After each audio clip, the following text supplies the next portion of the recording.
voudrais m'en féliciter et dire que cette manifestation s'inscrit dans le cadre d'une culture que l'Université Gaston Berger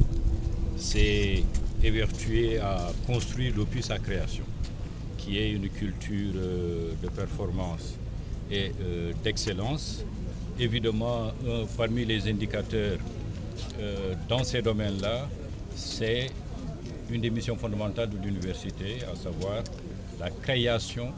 et le partage du savoir. Il y a un environnement de création et de partage du savoir. Et quand on parle de partage du savoir, cela va de pair avec l'animation scientifique.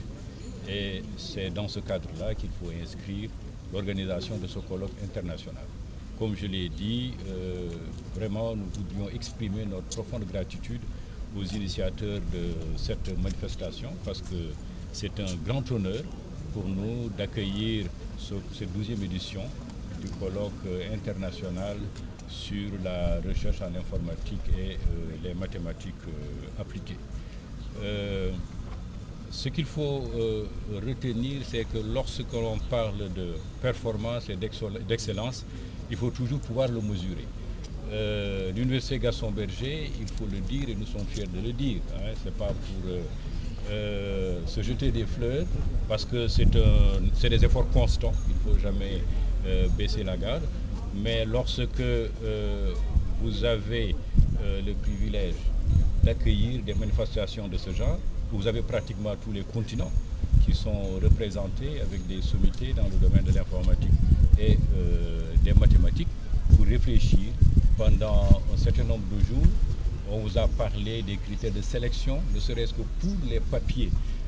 acceptés à être présentés. Tout cela indique que c'est quand même beaucoup de rigueur et de travail qui ont présidé au choix de l'UGB, parce que c'est toute une tradition de partenariat, mais également le choix des acteurs qui vont ici partager ce qu'ils ont eu à produire au plan scientifique. Parmi les indicateurs de performance, on ne l'a pas souligné suffisamment, c'est ce centre d'excellence africain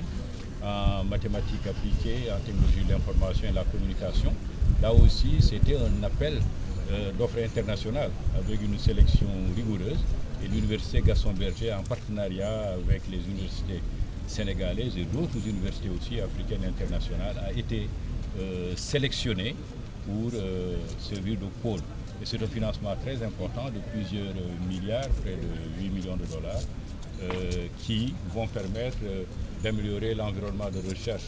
dans le domaine des TIC et permettre vraiment d'aller de l'avant dans ce domaine-là. Je ne reviens pas sur tous les investissements consentis par l'État du Sénégal. L'Université Gaston Berger, à l'instar des autres universités de notre pays, voudrais remercier très sincèrement l'État du Sénégal pour les efforts consentis. Et nous ne doutons pas un seul instant qu'en tirant le maximum profit de ces efforts de notre État, on devrait pouvoir booster de manière sensible, significative, l'efficacité de notre système, aussi bien l'efficacité interne par les résultats que nous allons produire à l'interne, mais aussi l'efficacité externe. Nos produits, nos étudiants seront mieux préparés pour insérer le marché de l'emploi plus facilement, mais également réussir dans les grandes compétitions internationales parce qu'une des unités de mesure de la qualité de la performance, ce n'est pas seulement de dire on a fait 100%, mais il faut que ces 100%-là puissent trouver un emploi pertinent, puissent servir l'économie du pays, mais puissent aussi, en se mesurant à l'international, dans un monde aujourd'hui globalisé, pouvoir se comporter